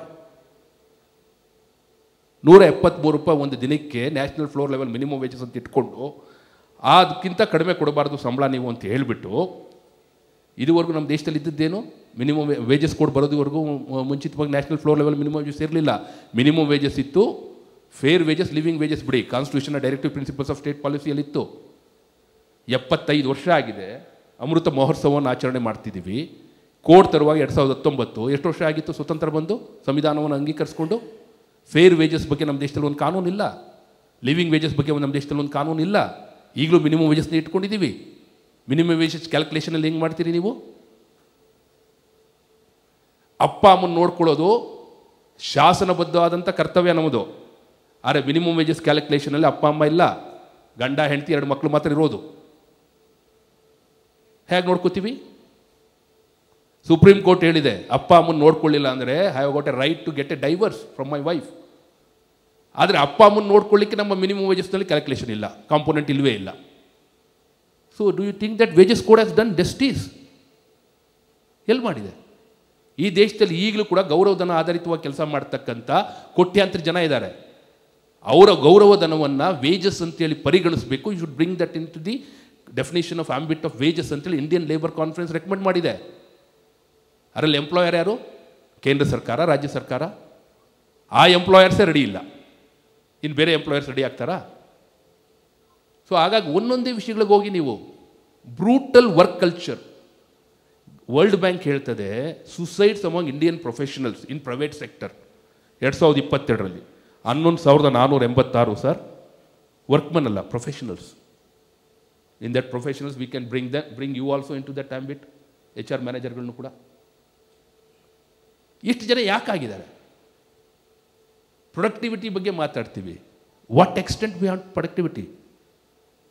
What is the returns that we give? ಈ ಬಗ್ಗೆ ಯೋಚನೆ ಮಾಡಿದ್ದೀವಾ? OSH ಕೋಡಲ್ಲಿ ಬ್ರೂಟಲ್ ವರ್ಕ್ ಕಲ್ಚರ್ ಬಗ್ಗೆ ಮಾತಾಡ್ತೀವಾ? ಮಿನಿಮಮ್ ವೇಜಸ್ ಕೋಡಲ್ಲಿ ಈ ಮಿನಿಮಮ್ ಫೇರ್ ವೇಜಸ್ ಬಗ್ಗೆ ಮಾತಾಡ್ತೀವಾ? ಲಿವಿಂಗ್ ವೇಜಸ್ ಬಗ್ಗೆ ಮಾತಾಡ್ತೀವಾ? ಇಂಡಸ್ಟ್ರಿಯಲ್ ರಿಲೇಷನ್ಸಲ್ಲಿ ನೀವು ಹಂಗೆ ಬರ್ತಾ ನೋಡೋಣ, ಒಂದೊಂದೇ ತೆಗೀರಿ ಏನೆಲ್ಲ ಮಾಡಿದ್ದೀವಿ ಅಂತ. ಕಾಂಟ್ರಾಕ್ಟ್ ವರ್ಕರ್, ಹೌ ಲಾಂಗ್ ಈ has to be contract worker? Outsource ಎಷ್ಟಿರಬೇಕು? ಎಲ್ಲಿವರೆಗೂ ಇರಬೇಕು? ಒಟ್ಟಾರೆ ಇದು 10 ಹಲವು ನ್ಯೂನತೆಗಳು ಇದೆ. ಕಾರ್ಮಿಕರ ಹಕ್ಕುಗಳನ್ನು ಸಮರ್ಥವಾಗಿ ಕಾಪಾಡೋದಿಲ್ಲ ಅನ್ನೋದು ನಿಮ್ಮ ಹಕ್ಕುಗಳನ್ನು ಕಾಪಾಡೋದಲ್ಲ, ಹಕ್ಕುಗಳನ್ನು ದಮನ ಮಾಡ್ತಿದೆ. ಯಾವುದೇ ಹಕ್ಕನ್ನು ದಮನಿಸಿ ಯಾವುದೇ ಸಂಬಂಧವನ್ನು ಇಟ್ಕೊಳ್ಳಿಕ್ಕೆ ಸಾಧ್ಯ ಇಲ್ಲ. ಕುಟುಂಬವೂ ಸಹ ಇರಲ್ಲ ಹಕ್ಕನ್ನು ದಮನಿಸಿದ್ರೆ. Okay, thank you. Right. So Sandeep ಅವರೇ, ಉಮೇಶ್ ಅವರು ಒಂದು ಮೂಲಭೂತವಾದ ಪ್ರಶ್ನೆಯನ್ನು ಎತ್ತಿದ್ರು. ಅಂದರೆ ಎಸ್ಪೆಷಲಿ ಆನ್ ಗುತ್ತಿಗೆ ಕಾರ್ಮಿಕರನ್ನು ನಿಯೋಜಿಸೋದು, ಫಿಕ್ಸ್ಡ್ ಟರ್ಮ್ ಎಂಪ್ಲಾಯ್ಮೆಂಟು. ಈ ಕಾರ್ಮಿಕ ಸಮಿತಿಗಳು ಈ ಫಿಕ್ಸ್ಡ್ ಟರ್ಮ್ ಎಂಪ್ಲಾಯ್ಮೆಂಟ್ ಸಂಬಂಧಪಟ್ಟಂಗೆ ಯಾವ ರೀತಿಯ ಅವಕಾಶವನ್ನು ಒದಗಿಸ್ತಾ ಇದೆ ಅಥವಾ ಒದಗಿಸ್ತಾ ಇಲ್ಲ? ಮಾನವ ಸಂಪನ್ಮೂಲ ಅಧಿಕಾರಿಗಳು ಅದ್ರ ಬಗ್ಗೆ ಏನು ಒಂದು ಗ್ರಹಿಕೆ ಅಥವಾ ಯಾವ ರೀತಿ ಅದನ್ನು ಗ್ರಹಿಸಬೇಕು, ಅದು ಯಾವ ರೀತಿ ಸಹಾಯ ಆಗುತ್ತೆ ಈ ಫಿಕ್ಸ್ಡ್ ಟರ್ಮ್ ಎಂಪ್ಲಾಯ್ಮೆಂಟು ಇಂದ ನ್ಯೂ ವೇಜ್ ಕೋಡಲ್ಲಿ? ಈ ಫಿಕ್ಸ್ಡ್ ಟರ್ಮ್ ಎಂಪ್ಲಾಯ್ಮೆಂಟ್ ಏನಿದೆ ಅದ್ರ ಬಗ್ಗೆ ಒಂದು ತಪ್ಪು ಗ್ರಹಿಕೆ ಏನು ಅಂತ ಅಂದರೆ, ಎಲ್ಲ ಪರ್ಮನೆಂಟ್ ಕೆಲಸಗಳು ಹೊರಟೋಗುತ್ತೆ ಅನ್ನೋದೊಂದು ತಪ್ಪು ಗ್ರಹಿಕೆ. ಇಲ್ಲಿ HR ಇನ್ಯಾರಿಗೆ ಅರ್ಥ ಆಗುತ್ತೆ, ಒಬ್ಬ ಎಂಪ್ಲಾಯಿ ರೋಲ್ಸಿಗೆ ಬಂದಮೇಲೆ ಅವನು ಪ್ರೊಡಕ್ಟಿವ್ ಆಗಿ ಕೆಲಸ ಮಾಡಲಿಕ್ಕೆ ಟ್ರೈನಿಂಗ್ ಕೊಡಬೇಕು, ಓರಿಯೆಂಟೇಷನ್ ಆಗಬೇಕು, ಮತ್ತು ಇದಕ್ಕೆಲ್ಲ ತುಂಬ ಸಮಯ ಹಿಡಿಯುತ್ತೆ. ಇವತ್ತು ನಾನು ಯಾವುದೋ ಒಂದು ಕಂಪ್ನೀಲಿ ಸೇರ್ಕೊಂಡ್ಬಿಟ್ರೆ ನಾಳೆಯಿಂದ ನಾನು I can't hit the ground running, ಹೌದು ಅಲ್ವಾ? ಸೊ ಅದಕ್ಕೆ ಸಾಕಷ್ಟು ಇನ್ವೆಸ್ಟ್ಮೆಂಟ್ ಇರುತ್ತೆ. ಸೊ ನೀವು ಪ್ರತಿಯೊಂದು ಯಾವುದೋ ಒಂದು ಕಂಪನಿಯಲ್ಲಿ ಒಂದು 100 ಜನ ಕೆಲಸಗಾರರಿದ್ದಾರೆ ಅಂತಂದರೆ 100 ಜನನೂ ನಾನು ಓಕೆ CEO ಮತ್ತು HR ಬಿಟ್ಟು ಮಿಕ್ಕಿದ್ದ 98 ಜನನೂ ನಾನು ಫಿಕ್ಸ್ಡ್ ಟರ್ಮ್ ಎಂಪ್ಲಾಯ್ಮೆಂಟಲ್ಲೇ ತೊಗೊಳ್ತೀನಿ ಅಂತಂದರೆ ಆಗಲ್ಲ. ಏಕೆಂದರೆ ಪ್ರತಿಯೊಂದಕ್ಕೂ ಕಾಸ್ಟ್ ಇರುತ್ತೆ, ಹಾಗೂ ಟೈಮ್ ಬೇಕು ಅವರು ಪ್ರೊಡಕ್ಟಿವ್ ಆಗೋದಕ್ಕೆ. ಸೊ ಎಲ್ಲ 98 ತೊಗೊಳ್ತೀವಿ ಅನ್ನೋದು ಒಳ್ಳೆ HR ಡಿಸಿಷನ್ ಅಲ್ವೇ ಅಲ್ಲ. ಓಕೆ, ನಂತರ ಇನ್ನೊಂದೇನು ಅಂತಂದರೆ, ಸರ್ ಹೇಳ್ದಾಗೆ ಅವ್ರಿಗೆ IR ಸಿಚುವೇಶನ್ ಅಷ್ಟೊಂದು ಚೆನ್ನಾಗಿರಲ್ಲ, ಅದಂತೂ ಡೆಫಿನೆಟ್. ಯಾಕೆಂದರೆ ಅವ್ರಿಗೆ ಆ ಕಂಪ್ನಿ ನಮ್ಮದು ಅಂತ ಭಾವನೆ ಬರೋದೇ ಇಲ್ಲ, ಯಾವತ್ತಿಗೂ ಬರೋಲ್ಲ. 3 ವರ್ಷ ಆದಮೇಲೆ ಇನ್ನೊಂದು ಕಂಪ್ನಿ, ಇನ್ನೊಂದು 3 ವರ್ಷ ಆದಮೇಲೆ ಇನ್ನೊಂದು ಕಂಪ್ನಿ, ಆ ಥರ ಡೆಫಿನೆಟಾಗಿ ಆ ಬಿಲಾಂಗಿಂಗ್ನೆಸ್ ಏನಿದೆ ಅದು ಬರೋದಿಲ್ಲ. ಕಂಪ್ನಿ ಕಲ್ಚರ್ ಬಗ್ಗೆ ಅಷ್ಟೊಂದು ಒಲವು ತೋರೋದಿಲ್ಲ. ಸೊ ಈ ರೀತಿ ಎಲ್ಲ ಇರುತ್ತೆ. ಮತ್ತು ಇನ್ನೊಂದು ಇನಿಬಿಟಿಂಗ್ ಫ್ಯಾಕ್ಟರ್ ಏನಂತಂದರೆ, ಈ ಫಿಕ್ಸ್ಡ್ ಟರ್ಮ್ ಎಂಪ್ಲಾಯ್ಮೆಂಟಲ್ಲಿ ಇರೋರ್ಗೂ ಸೇಮ್ ಸೋಷಿಯಲ್ ಸೆಕ್ಯೂರಿಟಿ ಕೊಡಬೇಕು ಏನು ನೀವು ಪರ್ಮನೆಂಟ್ ವರ್ಕರ್ಸ್ ಕೊಡ್ತೀರಾ ಅನ್ನೋದು. ಸೊ ನಿಮ್ಗೆ ಅಲ್ಲಿ ಕಾಸ್ಟ್ ಏನು ಕಮ್ಮಿ ಆಗ್ತಾ ಇಲ್ಲ. ಓಕೆ, ಈಗ ಗ್ರ್ಯಾಚುಯಿಟಿ 5 ವರ್ಷ ಮಿನಿಮಮ್ ಕೆಲಸ ಮಾಡಬೇಕು ಒಬ್ಬ ಪರ್ಮನೆಂಟ್ ಎಂಪ್ಲಾಯಿ ಆದರೆ ಫಿಕ್ಸ್ಡ್ ಟರ್ಮ್ ಎಂಪ್ಲಾಯ್ಮೆಂಟಲ್ಲಿ 1 ವರ್ಷ ಇದ್ರೂ ಕೊಡಬೇಕಾಗುತ್ತೆ, 2 ವರ್ಷ ಇದ್ರೂ ಕೊಡಬೇಕಾಗುತ್ತೆ. ಓಕೆ, ಅದು ಇನ್ಫ್ಯಾಕ್ಟ್ ಅವ್ರಿಗೆ ಅಡ್ವಾಂಟೇಜೇ ಆಗುತ್ತೆ. ಮತ್ತು ಇನ್ನೊಂದು ಬೇರೆ ಸೋಷಿಯಲ್ ಸೆಕ್ಯೂರಿಟೀಸು ಏನಿದೆ ಅದನ್ನು ಕೂಡ ಕೊಡಬೇಕಾಗುತ್ತೆ. ಇವತ್ತಿನ ಡೇಟಲ್ಲಿ ಕಾಂಟ್ರಾಕ್ಚುಯಲ್ ಎಂಪ್ಲಾಯ್ಮೆಂಟಲ್ಲಿ ನಾವು ನೋಡ್ತಾ ಇರೋದೇನು ಅಂತಂದರೆ, PF ಕೊಡಲ್ಲ, ESI ಕೊಡಲ್ಲ, ನಾವೊಂದು ಬ್ಲಾಕ್ ಅಮೌಂಟ್ ಅಥವಾ ಕನ್ಸಾಲಿಡೇಟೆಡ್ ಅಮೌಂಟ್ ಕೊಟ್ಬಿಡ್ತೀವಿ ಅಂತ ಅಂದ್ಬಿಟ್ಟು ಎಷ್ಟೊಂದು ಜನ ಅಗ್ರಿಮೆಂಟ್ ಮಾಡ್ಕೊಳ್ತಾರೆ. ಅಟ್ಲೀಸ್ಟ್ ಇದು ತಪ್ಪು ಏನಿದೆ ಅದು ಸರಿ ಹೋಗುತ್ತೆ ಓಕೆ ಇದರಲ್ಲಿ. ಮತ್ತು ಇನ್ನೊಂದು ಇಷ್ಟೊಂದು ಜನ HR ಅಲ್ಲಿ ಇವತ್ತಿನ ಡೇಟಲ್ಲಿ ತುಂಬ ಕಷ್ಟದ ಕೆಲಸ ಅಂದರೆ ರೆಕ್ರೂಟ್ಮೆಂಟ್. ನಾನು ಮಾಡಿದ್ದೀನಿ 3 ವರ್ಷ 4 ವರ್ಷ ಪ್ರೈವೇಟಲ್ಲಿದ್ದಾಗ. ಸೊ ನಾನು ಮಾಡಿರೋ ಎಲ್ಲ ಕೆಲಸದಲ್ಲಿಕ್ಕಿಂತ ರೆಕ್ರೂಟ್ಮೆಂಟ್ ಏನಿದೆಯಲ್ಲ ಅದೇ ತುಂಬ ಕಷ್ಟ. ಇವತ್ತು ತೊಗೊಳ್ತೀವಿ, ನಾಳೆ ಅವ್ರು ಬರಲ್ಲ ಅಂತಾರೆ, ಆಫರ್ ಬಂದಮೇಲೆ 2 ತಿಂಗ್ಳಿಗೆ ಬಿಟ್ಟು ಹೋಗ್ತಾರೆ. ಸೊ ನೀವು 3 ವರ್ಷ ಇಟ್ಕೊಳ್ದೇನೋ ಅವರೇ 6 ತಿಂಗಳ ಒಳಗಡೆ ಬಿಟ್ಟೋಗೋದಕ್ಕೆ ರೆಡಿಯಾಗಿರ್ತಾರೆ. ಈ ರೀತಿ ಎಲ್ಲ ಪ್ರಾಬ್ಲಮ್ಸ್ ಇರುತ್ತೆ. ಸೊ ಎಲ್ಲದನ್ನು ನಾನು ಫಿಕ್ಸ್ಡ್ ಟರ್ಮ್ ಎಂಪ್ಲಾಯ್ಮೆಂಟ್ ಇದರಲ್ಲೇ ಮಾಡ್ತೀನಿ ಅಂತಂದರೆ ಅದೊಂದು ಒಳ್ಳೆ HR ಸ್ಟ್ರಾಟಜಿನೂ ಅಲ್ಲ, IR ಸ್ಟ್ರಾಟಜಿನೂ ಅಲ್ಲ, ಮತ್ತು ಅದು ಕಾಸ್ಟ್ ವೈಸ್ ಅಂತೂ ಎಫೆಕ್ಟಿವ್ ಆಗೋದಕ್ಕೆ ಸಾಧ್ಯನೇ ಇಲ್ಲ. ಇದು ನನ್ನ ಅಭಿಪ್ರಾಯ. ಸೊ ಬಟ್ ನೀವು ಹಾಗೆ ಹೇಳ್ತಾ ಇದ್ರೆ ಈ ಫಿಕ್ಸ್ಡ್ ಟರ್ಮ್ ಎಂಪ್ಲಾಯ್ಮೆಂಟಿಂದ ಉದ್ಯೋಗಿಗಳಿಗೂ ಸಹ ಸಹಾಯ ಆಗುತ್ತೆ. 1 ವರ್ಷ ನಂತರ ಗ್ರಾಚ್ಯುಟಿ ಕೊಡೋದು, ಅವ್ರಿಗೂ ಬೆನಿಫಿಟ್ಸ್ ಯಾವ ರೆಗ್ಯುಲರ್ ಎಂಪ್ಲಾಯ್ಸ್ ಇರುತ್ತಲ್ಲ ಅದೇ ಬೆನಿಫಿಟ್ಸ್ ಅವ್ರಿಗೂ ಎಕ್ಸ್ಟೆಂಡ್ ಮಾಡಬೇಕಾಗಿರೋದ್ರಿಂದ ಎಂಪ್ಲಾಯ್ಸ್ ವಿಲ್ ಗೆಟ್ ಬೆನಿಫಿಟ್, ಅವ್ರಿಗೂ ಸಹಾಯ ಆಗುತ್ತೆ. ಮತ್ತು ಇನ್ನೊಂದು ಏನು ನೋಡ್ಬೇಕು ನಾವು ಅಂತಂದರೆ, ಈಗ ಬರ್ತಿರೋವಂಥ ಎಂಪ್ಲಾಯೀಸ್ ಮೆಂಟಾಲಿಟಿ ಕೂಡ ನೋಡಬೇಕಾಗುತ್ತೆ. ಓಕೆ. ಸೊ ಅವರೇ ಒಂದು ಪ್ರಾಜೆಕ್ಟ್ ಬೇಸಿಸಲ್ಲಿ ಕೆಲಸಗಳನ್ನ ನೋಡ್ತಾರೆ. ಓಕೆ. ಸೊ ಆದ್ದರಿಂದ ಕೆಲವೊಮ್ಮೆ ಅವರೇ ಈ ಇರೋವಂಥ ಸ್ಟ್ರೆಸ್ಸು ಇದರಿಂದ ಎಲ್ಲ ಬ್ರೇಕ್ ಬೇಕು ಅಂತ ಅಂದ್ಬಿಟ್ಟು ಅವ್ರಿಗೆ ಅನಿಸುತ್ತೆ, ನಾನು ಮುಂದೆ ಓದಬೇಕು ಅಂತ ಅಂದ್ಕೊಳ್ತಾರೆ. ಇದರಿಂದನೂ ಆ ಕೆಲಸಗಳನ್ನು ತೆಗೆದುಕೊಳ್ಳೋಕ್ಕೆ ಇಚ್ಛೆ ಇರೋರಿಗೆ ಹೆಲ್ಪ್ ಆಗುತ್ತೆ ಇದು. ಸೊ ಎಲ್ಲ ದೃಷ್ಟಿಕೋನದಿಂದನೂ ನಾವು ಅನಲೈಸ್ ಮಾಡಿದ್ರೆ ತುಂಬ ಜನ ಫಿಕ್ಸ್ಡ್ ಟರ್ಮ್ ಎಂಪ್ಲಾಯೀಸ್ನ ಇಟ್ಕೊಂಡು ಕಂಪ್ನಿಗಳನ್ನ ನಡೆಸೋದಕ್ಕೆ ಕಷ್ಟ, ಮತ್ತು ಯಾರು ಆ ಸ್ಟ್ರಾಟಜಿನ ಇದು ಅಡಾಪ್ಟ್ ಮಾಡ್ಕೊಳಕ್ಕೆ ಹೋಗೋದಿಲ್ಲ. ಈಗಾಗಲೇ 2018ರಿಂದನೇ ಅದು ಚಾಲ್ತಿಯಲ್ಲಿದೆ, ಆದರೆ ನಮ್ಮ ಹತ್ರ ತುಂಬ ಎಕ್ಸಾಂಪಲ್ಸ್ ಇಲ್ಲ ಆ ರೀತಿ ಎಲ್ಲ ತೊಗೊಂಡು ಕೆಲಸ ಮಾಡ್ತಾ ಇರೋದು. ಏಕೆಂದರೆ it is not a good HR strategy ಅನ್ನೋದು ನನ್ನ ಭಾವನೆ. ಮತ್ತು IR ಸ್ಟ್ರಾಟಜಿ ಅಂತೂ it is not a very good IR strategy. ಯಾವುದೋ ಪ್ರಾಜೆಕ್ಟ್ಸ್ ಇದ್ದಾಗ ಅದಕ್ಕೆ ತಗೊಳ್ಳೋದಕ್ಕೆ ಎಸ್ ಇಟ್ ಈಸ್ ಒಟ್ಟಾರೆ ಪ್ರಾಜೆಕ್ಟ್ ಬೇಸ್ಡ್ ಜಾಬ್ ಇದ್ದಾಗ ಮಾತ್ರ ನೀವು ಅದನ್ನು ಉಪಯೋಗಿಸಿ. ಪರ್ಮನೆಂಟ್ ಜಾಬ್ ಇದ್ದಾಗ please go through permanent hiring ಅನ್ನೋದು ನಿಮ್ಮ ಅಭಿಪ್ರಾಯ, ಸಲಹೆ ಅಲ್ಲ, ಅಭಿಪ್ರಾಯ. ಸೊ ತಗೊಳ್ಳೋರು ಅಲ್ಲಿದ್ದಾರೆ. ಸೊ ಹಾಗಾದರೆ ಇದರಲ್ಲಿ ಮುಖ್ಯವಾದ ಇನ್ನೊಂದು ಪಾಯಿಂಟ್ ದಿನೇಶ್ ಅವರು ಕಳೆದ ಪ್ರಶ್ನೆಗೆ ಉತ್ತರವನ್ನು ಕೊಡ್ತಾ ಇದ್ರು. ಹಲವಾರು ವ್ಯಾಖ್ಯಾನಗಳಿದೆ ವೇಜ್ ಬಗ್ಗೆನೇ, ಡಿಫ್ರೆಂಟ್ ಕಾನೂನುಗಳಲ್ಲಿ ಅಥವಾ ಕಾಯ್ದೆಗಳಲ್ಲಿ ಡಿಫ್ರೆಂಟ್ ವ್ಯಾಖ್ಯಾನಗಳಿದೆ. ಸೊ ಇದು ಅತ್ಯಂತ ಸುಲಭವಾಗಿದೆ ಇದು, ಅಥವಾ ಇದು HR ಗೆ ಸಮಸ್ಯೆ ಆಗಿದೆಯೋ, ಅಥವಾ ಇದು ನಿಜವಾಗ್ಲೂ ಸಹ ಎಲ್ಲ ದೃಷ್ಟಿಯಿಂದನೂ ಅದು ನಾವು ಗ್ರಾಚ್ಯುಟಿ ಪೇಮೆಂಟ್ ಮಾಡ್ಬೋದು, ಲೀವ್ ಎನ್ಕ್ಯಾಶ್ಮೆಂಟ್ ಮಾಡೋದಿರ್ಬೋದು, ಅಥವಾ ESI ಪೇಮೆಂಟ್ ಆಗಿರ್ಬೋದು, ಇವೆಲ್ಲ ದೃಷ್ಟಿಯಿಂದನೂ ಇದು ಈ ಒಂದು ವ್ಯಾಖ್ಯಾನವನ್ನು ಸರಳೀಕರಿಸೋದು ಸಹಾಯಕ ಆಗುತ್ತಾ ಎಲ್ಲರಿಗೂ, ಇಂಡಸ್ಟ್ರಿ ಮತ್ತು ಬಿಸ್ನೆಸ್ಗೆ ಪಾಯಿಂಟ್ ಆಫ್ ವ್ಯೂ? ಮೊದಲಿಗೆ ಉಮೇಶ್ ಅವರ ಅಭಿಪ್ರಾಯಕ್ಕೆ ಗೌರವ ಕೊಡ್ತಾ ಈ ಕಾರ್ಮಿಕ ಸಂಹಿತೆಯ ಸಂಪೂರ್ಣ ಪ್ರಕ್ರಿಯೆಯಲ್ಲಿ ಒಂದು ಮಾತು ಹೇಳಬೇಕು. ಏನಂದರೆ, ಸಮುದ್ರ ಮಥನ ಆದಾಗ ಪ್ರಥಮವಾಗಿ ವಿಷ ಬಂತು, ಆಮೇಲೆ ಅಮೃತವೂ ಬಂದಿದೆ, ಮಹಾಲಕ್ಷ್ಮಿಯೂ ಬಂದಿದ್ದಾಳೆ, ಶ್ವೇತಾಶ್ವವೂ ಬಂದಿದೆ. ಹಾಗಾಗಿ ಆ ಪ್ರಕ್ರಿಯೆಯಲ್ಲಿ ಕೆಲವು ಸಣ್ಣ ತಪ್ಪುಗಳಾಗಿರ್ಬೋದು. ಪ್ರಜಾಪ್ರಭುತ್ವದ ದೇಶದಲ್ಲಿ ನೀವು ಹೇಳಿದಾಗ ಖಂಡಿತವಾಗಲೂ ಎಲ್ಲರ ಅಭಿಪ್ರಾಯಗಳು ಮನ್ನಣೆ ಕೊಡಬೇಕನ್ನೋದು ನಿಜ. ಮಾನವ ಸಂಪನ್ಮೂಲ ವೃತ್ತಿಯ ಕಡೆಯಿಂದ ನೋಡಿದರೆ ಇದರಿಂದ ಖಂಡಿತವಾಗಲೂ ಹಲವಾರು ಉಪಯೋಗಗಳಿದೆ. ಯಾಕಂದರೆ ಈ ಕೈಗಾರಿಕಾ ಸಂಬಂಧದಲ್ಲಿ ಬಿರುಕು ಕಾಣೋದು ಯಾವಾಗಂದರೆ ಅತೃಪ್ತಿ ಮತ್ತು ಆತ್ಮತೃಪ್ತಿ ಎರಡರ ನಡುವಿನ ಯಾವತ್ತೂ ಆ ಬಿರುಕು ಕಾಣಿಸುತ್ತೆ. ನನ್ನ ಪ್ರಕಾರ ಹೆಚ್ಚಿನ ಕಾರ್ಮಿಕ ವ್ಯಾಜ್ಯಗಳು ಪ್ರಾರಂಭ ಆಗೋದಲ್ಲಿಂದ. ಅತೃಪ್ತಿ ಎಲ್ಲಿಂದ ಪ್ರಾರಂಭ ಆಗುತ್ತೆ ಅಂದರೆ, ನನಗೆ ಸರಿಯಾಗಿ ಕೊಟ್ಟಿಲ್ಲ. ಇನ್ನೊಮ್ಮೆ ಅತೃಪ್ತಿ ಎಲ್ಲಿಂದ ಅದಕ್ಕಿಂತ ಹೆಚ್ಚಾಗಿ ಏಕೆ ಪ್ರಾರಂಭ ಆಗುತ್ತೆ ಅಂದರೆ, ನಾವು ತುಂಬ ಹೇಳ್ತೀವಿ, ನನಗೆ ಇನ್ಕ್ರಿಮೆಂಟ್ ಕಡಿಮೆ ಬಂದಿದ್ದಕ್ಕೆ ನನಗೆ ದುಃಖ ಆಗಿಲ್ಲ, ಸಂದೀಪ್ ಅವ್ರಿಗೆ ಇನ್ಕ್ರಿಮೆಂಟ್ ಜಾಸ್ತಿ ಬಂದಿದ್ದಕ್ಕೆ ನನಗೆ ಕಡಿಮೆ ಅಂತ ಅನ್ನೋ ದುಃಖ ಆಯಿತು ನನಗೆ ಅನ್ನೋ ಥರ ಅತೃಪ್ತಿ ಪ್ರಾರಂಭ ಆಗೋದಲ್ಲಿಂದ.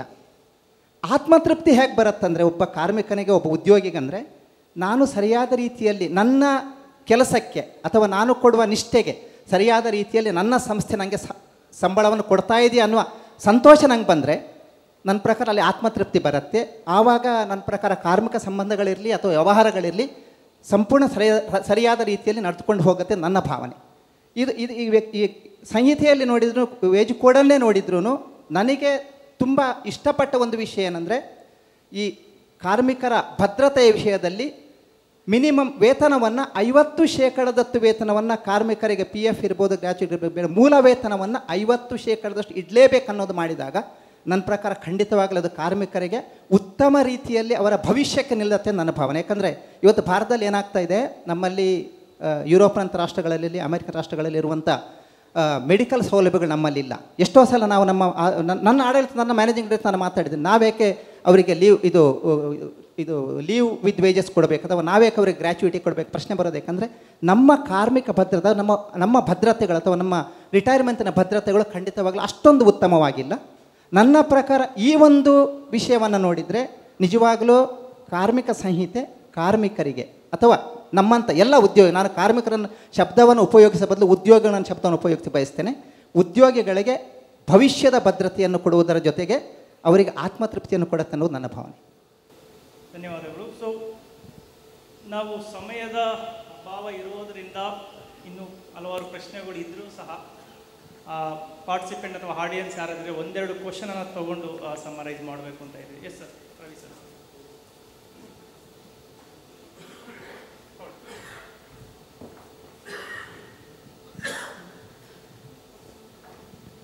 ಸರ್, ನಾನು ಚರ್ಚೆ ಕೇಳಿದೆ. ನಾನು 35 ಇಯರ್ಸಿಂದ HRIR ಅಲ್ಲಿ ವರ್ಕ್ ಮಾಡಿದ್ದೀನಿ, ಆಯಿತಾ.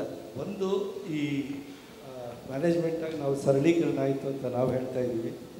ನಮ್ಮ ಸ್ನೇಹಿತರಾದ ಉಮೇಶ್ ಅವರು ಹೇಳ್ತಾ ಇದ್ದಾರೆ ಇದರಿಂದ ಏನು ಉಪಯೋಗ ಇಲ್ಲ ಅಂತ. ನಂದು 2 ಪ್ರಶ್ನೆ ಇದೆ. ಒಂದು, ಇದುವರೆಗೂ ಏನು ಕಾನೂನು ಇದೆಯಲ್ಲ, ಇದು ಕಾರ್ಮಿಕ ಕಾನೂನು ಅಥವಾ ಭದ್ರತೆ, ಇದರಿಂದ ಪ್ರಯೋಜನ ಏನಾದರೂ ಆಗಿದೆಯಾ ಅಂತ ಒಂದು ನಂಬರ್ 1. ನೀವು ಇವಾಗ ಇದು ಹಳೇದಕ್ಕಿಂತ ಇದು ಬೆಟರು ಅಂತ ಹೇಳ್ತಾ ಇದ್ದಾರೆ, ಬಟ್ ನೀವು ಇಲ್ಲ ಅಂದರೆ ನನ್ನ ಒಂದು ಪ್ರಶ್ನೆ ಏನಂದರೆ, ಇವಾಗ ಇರೋ ಕಾನೂನು ಬೆಟರ್ ಆಗಿದೆಯಾ? ನಂಬರ್ 1. ನಂಬರ್ 2, ಈಗ ಹೊಸ ಕಾನೂನು ಬಂದರೆ ನಾನು ಅಬ್ಸರ್ವ್ ಮಾಡಿರೋ ಪ್ರಕಾರ ಕೆಲವು ಮ್ಯಾನೇಜ್ಮೆಂಟ್ದು ಒಂದು ಭ್ರಮೆ ಇದೆ. ಹೊಸ ಕಾನೂನು ಬಂದ ತಕ್ಷಣವೇ ಎಲ್ಲ ನಮ್ಮ ಕಂಟ್ರೋಲಲ್ಲಿ ಬಂದ್ಬಿಟ್ಟು ನಮ್ಮ ಎಂಪ್ಲಾಯೀಸ್ನ ನಮ್ಮ ಯಾವುದೇ ರೀತಿಯ, ಅಂದರೆ ನನಗೆ ಬಂದಿರೋ ಮಾಹಿತಿ ಪ್ರಕಾರ 2 ವಿಧ ಇದೆ. ಬಟ್ ನನ್ನ ಪ್ರಕಾರ ಇದು 5 ವರ್ಷದಿಂದ ಇದು ಇನ್ನೂ ಇಂಪ್ಲಿಮೆಂಟ್ ಆಗಿಲ್ಲ. ಇನ್ನು ಎಷ್ಟು ವರ್ಷ ಆಗುತ್ತೋ ನನಗೆ ಗೊತ್ತಿಲ್ಲ. ಸುಮಾರು ಒಂದು 10-20 ವರ್ಕ್ಶಾಪ್ ನಾನು ನೋಡಿದ್ದೀನಿ, ಅಟೆಂಡ್ ಮಾಡಿದ್ದೀನಿ. ಬಟ್ ಯಾಕದು ಇಂಪ್ಲಿಮೆಂಟ್ ಆಗ್ತಾ ಇಲ್ಲ? ನಂಬರ್ 1. ಎರಡನೇದು, ಉಮೇಶ್ ಅವರೇ, ಈಗಿರೋ ಕಾನೂನು ನಿಮ್ದು ಇದೆಯಲ್ಲ, ಕೈಗಾರಿಕಾ ಕಾನೂನು, ಅದರಿಂದ ಎಂಪ್ಲಾಯೀಸ್ಗೆ ಎಷ್ಟರ ಮಟ್ಟಿಗೆ ನ್ಯಾಯ ಸಿಕ್ಕಿದೆ ಅಥವಾ ಫೇರ್ನೆಸ್ ಸಿಕ್ಕಿದೆ ಅನ್ನೋದು ಕ್ವಶನ್ ಮಾರ್ಕ್. ಯಾವುದೇ ಒಂದು ಕಾನೂನು ಇವತ್ತು ಹೋರಾಟ ಒಬ್ಬ ಎಂಪ್ಲಾಯೀಸ್ ಮಾಡಿದ್ರೆ ಸುಮಾರು 20-25 ವರ್ಷ ತಗೊಳುತ್ತೆ, ಆಯಿತಾ. ಇದು ಆ ಸಂಕೀರ್ಣತೆಯನ್ನು ಕಮ್ಮಿ ಮಾಡಬೇಕು ಅಂತ ಹೊಸ ಕಾನೂನು ತಂದಿರೋದೇ ಹೊರತು ಕಾರ್ಮಿಕರನ್ನ ಇನ್ನೂ ಕೆಳಮಟ್ಟದಲ್ಲಿ ತಳ್ಳಬೇಕು ಅಂತ ಯಾವುದೇ ಕಾನೂನಾಗಲಿ ವೀಕರ್ ಸೆಕ್ಷನ್ಗೋಸ್ಕರ ಸಪೋರ್ಟ್ ಮಾಡೋ ಕಾನೂನೇ ಹೊರತು ಇದಿಲ್ಲ. ಅಕಸ್ಮಾತ್ ಅದರಲ್ಲಿ ಯಾವುದಾದ್ರೂ ನ್ಯೂನ್ಯತೆ ಇದ್ದರೆ ನೀವು ಜೊತೆಯಲ್ಲಿ ವಿರೋಧಿಸೋ ಬದಲು ಜೊತೆಯಲ್ಲಿ ನಿಂತು ಇಂಪ್ಲಿಮೆಂಟ್ ಮಾಡಿದ್ರೆ ಒಳ್ಳೆಯದು. ಇಲ್ಲಾಂದರೆ ನನ್ನ ಪ್ರಕಾರ ಇನ್ನೂ ಒಂದು 10 ವರ್ಷ ಇದ್ರ ಬಗ್ಗೆ ಡಿಬೇಟ್ ನಡೀತಲೇ ಇರುತ್ತೆ, ವರ್ಕ್ಶಾಪ್ ನಡೀತಲೇ ಇರುತ್ತೆ. ನಮ್ಮ ಸಂದೀಪ್ ಅವರು ರಿಟೈರು ಆಗೋಗಿರ್ತಾರೆ. ದಯವಿಟ್ಟು ಇದ್ರ ಬಗ್ಗೆ ಒಂದು ಇಮ್ಮಿಡಿಯೇಟಾಗಿ ವರ್ಕ್ಶಾಪ್ ಎಲ್ಲ ಸಾಕು. ನಮಗೆಲ್ಲ ಭಾಳ ನಾಲೆಡ್ಜ್ ಬಂದಾಯಿತು. ಹಳೇದು ಒಳ್ಳೆಯದು, ಹೊಸದು ಒಳ್ಳೆಯದು ನಮ್ಗೆ ಗೊತ್ತಿಲ್ಲ. ಅದನ್ನು ಇಂಪ್ಲಿಮೆಂಟ್ ಮಾಡಿದಾಗ ಮಾತ್ರ ಗೊತ್ತಾಗುತ್ತೆ. ನನ್ನ ಪ್ರಕಾರ ಹಳೆ ಕಾನೂನು ಏನಿದೆಯೋ ಅದು ಔಟ್ಡೇಟೆಡ್ ಆಗಿದೆ. ಯಾವುದೇ ಕಾರ್ಮಿಕನಿಗೆ ಇಮಿಡಿಯೇಟಾಗಿ ಅದು ರಿಲೀಫ್ ಕೊಡ್ತಾ ಇಲ್ಲ. ಇದು ನನ್ನ ಭಾವನೆಯನ್ನು ನಾನು ಇಂಟ್ರ್ಯಾಕ್ಟ್ ಮಾಡಿದ್ದೀನಿ. ಹೇಳ್ತೀರಲ್ಲ ಫಾರ್ಮಲ್ ಅಂತ, ಇದು ನನ್ನ ಇನ್ಫಾರ್ಮಲ್ ಆಗಿ ನಾನು ಮಾತಾಡಿರೋ ನನ್ನ ಅನುಭವದಲ್ಲಿ ಬಂದು ಮಾತು. ಸೊ ನನ್ನ ಒಂದು ಎಲ್ಲ ನಿಮ್ಮ ಥ್ಯಾಂಕ್ ಯು. ಇದು ಅಭಿಪ್ರಾಯ ಅನ್ಸುತ್ತಲ್ಲ ಸರ್ ನಿಮ್ಮದು? ಅಭಿಪ್ರಾಯ ಅಷ್ಟೇ, ಪ್ರಶ್ನೆ ಅಭಿಪ್ರಾಯ ಏನಂದರೆ, ಯಾವುದು ಹಳೇದೋ ಹೊಸದೋ ದಯವಿಟ್ಟು ಬೇಗ ಇಂಪ್ಲಿಮೆಂಟ್ ಮಾಡಿ ನೀವು ಸಹಕಾರ ಕೊಡಿ ಅಂತ ನನ್ನ ಅಭಿಪ್ರಾಯ. Okay, thank you for your opinion. Sir, you want to answer quickly? ಅಲ್ವಾ ಸರ್? ಸರ್, ಹಳೆ ಕಾನೂನುಗಳಲ್ಲಿ ಯಾವುದೇ ಕಾನೂನಾಗಲಿ ಸೋಷಿಯಲ್ ಚೇಂಜಸ್ ಆದಂಗೆ, ಎಕನಾಮಿಕಲ್ ಚೇಂಜಸ್ ಆದಂಗೆ ಅಪ್ಡೇಟ್ ಆಗಬೇಕಾಗತ್ತೆ. ಅಪ್ಡೇಷನ್ಗೆ ನಾವು ಯಾರೂ ವಿರೋಧ ಇಲ್ಲ. ಆದರೆ ನೀವು ಇದ್ದದನ್ನ ಇಲ್ದಂಗೆ ಮಾಡ್ಲಿಕ್ಕೆ ಹೊರಟಾಗ ವಿರೋಧ ಬರುತ್ತೆ. ಇದು ಪ್ರಶ್ನೆ ಇರೋದಿಲ್ಲ. ಇದ್ದದನ್ನು ಇಲ್ದಂಗೆ ಮಾಡಲಿಕ್ಕೆ ಏನು ಹೊರಟಿದ್ದೀರಿ ಅನ್ನುವಂಥದ್ದು ಅನೇಕ ವಿಚಾರಗಳಿದ್ದಾವೆ. ಆಗಸ್ಟಲ್ಲಿ ಲೇಬರ್ ಮಿನಿಸ್ಟ್ರು ಮೀಟಿಂಗ್ ಕರೆದಿದ್ರು. ನಾವು ಹೇಳಿದ್ವಿ ಸರ್, ಸೆಕ್ಷನ್ ವೈಸ್ ಎಲ್ಲ ಟ್ರೇಡ್ ಯೂನಿಯನ್ಸು ಹೇಳಿದ್ವಿ, ಸೆಕ್ಷನ್ ವೈಸ್ ನಾವು ನಮ್ಮ ಅಭಿಪ್ರಾಯವನ್ನು ಹೇಳಿದ್ದೀವಿ. ಹೌದಾ, ಕೊಟ್ಟಿದ್ದೀರಾ ಅಂತ ಕೇಳಿದ್ರು. ಇದು ನಮ್ಮ ತಪ್ಪ? ಲೇಬರ್ ಮಿನಿಸ್ಟ್ರಿ ಚೇಂಜ್ ಆದ ತಕ್ಷಣವೇ ಕೊಟ್ಟಿದ್ದೀರಾ ಅಂತ ಕೇಳೋವಂಥ ಮಟ್ಟಕ್ಕೆ ಲೇಬರ್ ಡಿಪಾರ್ಟ್ಮೆಂಟ್ ಇದೆ ಅಂತ ಹೇಳಿದ್ರೆ, ಲೇಬರ್ ಮಿನಿಸ್ಟ್ರಿ ಅಂತಿದೆ ಅಂತ ಹೇಳಿದ್ರೆ ಯಾರು ತಪ್ಪದು? ಇಂಡಿಯನ್ ಲೇಬರ್ ಕಾನ್ಫರೆನ್ಸ್ ಕರೆದು ನಾವು ಈಗ ಮಾಡಬೇಕು ಅಂತಿದ್ದೀವಪ್ಪ, ಸೆಕೆಂಡ್ ಲೇಬರ್ ಕಮಿಷನ್ನ ರೆಕಮೆಂಡೇಷನ್ಸ್ ಈ ರೀತಿ ಜಾರಿ ಮಾಡ್ತಿದ್ದೀವಿ, ನಿಮ್ಮ ಅಭಿಪ್ರಾಯ ಏನು ಹೇಳಿ ಅಂತ ಕೇಳ್ಬೋದಾಗಿತ್ತಲ್ಲ. ಯಾಕೆ ಕೇಳಲಿಲ್ಲ? ಯಾಕೆ ಕೇಳಲಿಲ್ಲ ಅಂದರೆ ನಮ್ಮ ಹಕ್ಕನ್ನು ಅವ್ರು ಗಮನಿಸ್ತಾ ಇರೋದ್ರಿಂದಲೇ ಕೇಳಲಿಕ್ಕೆ ಹೋಗಲಿಲ್ಲ. ಇದು ಪ್ರಶ್ನೆ ಇರೋದಿಲ್ಲ. ಹಾಗಾಗಿ ಹಿಂದೆ ಇದ್ದದ್ದು ಕಾನೂನು ಎಲ್ಲವೂ ಬೆಟರ್ ಅಂತ ನಾವು ಹೇಳ್ತಾ ಇಲ್ಲ. ಅದರಲ್ಲಿ ಭಾಳಷ್ಟು ಚೇಂಜಸ್ ಆಗಬೇಕು.